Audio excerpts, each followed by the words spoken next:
3வது சர்ஜரி முடிச்சுட்டு இன்னைக்கு ஃபர்ஸ்ட் டாக்டர் ரிவ்யூ கிளம்புறேன். Tales of Runeborn episode 3. ஏஸ்தட்டிக்கா ஒரு சூரிய முத்தம், அதாவது சன் கிஸ்டு ஆங்கிள் வைக்கிறேன்னு இந்த மீமை ரீக்ரியேட் பண்ணிட்டு பேட்டரி தீந்த என் வாட்ச் ஆம்னிட்ரிக்ஸ் மாதிரி போட்டு அப்புறம் இசை சூறாவளி பாட்டு போட்டு நானும் அம்மாவும் ஊபர்ல கிளம்பிட்டோம்.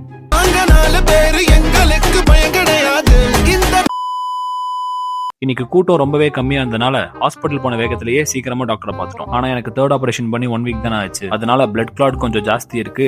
அதனால ஸ்கேன் பண்ணாதான் கொஞ்சம் கிளியரா தெரியும். நீ போய் ஸ்கேன் பண்ணிட்டு வா, நானும் பிரேக் போயிட்டு வரேன்னாரு. நாங்களும் ஸ்கேன் பண்ணிட்டு டீ அடிச்சுட்டு வந்துட்டோம். அப்புறம் மருத்துவர் கண்ணை பார்த்துட்டு கண்ணில் இப்ப சிலிகான் ஜெல் எடுத்தனால பிரஷர் கொஞ்சம் கம்மியா இருக்கு, அது வரும் நாட்களில் கொஞ்சம் கொஞ்சமா பிக்கப் ஆகும். முக்கியமா கண்ணில் இருக்கிற நரம்பெல்லாம் நல்லா இருக்கு, அதனால ரெட்டினல் டிட்டாச்மெண்ட் ஆகிறதுக்கான வாய்ப்பு குறைவு. So don't worry be happy. இனி அடுத்த சில நாட்கள் மட்டும் நீ வாரம் ரிவ்யூ வர மாதிரி இருக்கும். அடுத்த வாரம் பார்ப்போம். டாடா பாய்ன்னு சொல்றாரு. அப்புறம் வாங்க வேண்டிய மருந்தெல்லாம் வாங்கிட்டு நானும் அம்மாவும் ஊபர்ல வீட்டுக்கு கிளம்பிட்டோம். சோ இப்போ வர எல்லாம் ஓகேவா இருக்கு. நெக்ஸ்ட் டாக்டர் ரிவ்யூ முடிச்சுட்டு என்ன நிலவரம்னு சொல்றேன். இன்னைக்கு பெருசா ஃபுட்டேஜ் எடுக்கல, அதனால உத்தரவு வாங்கிக்கிறேன். டாடா பாய்.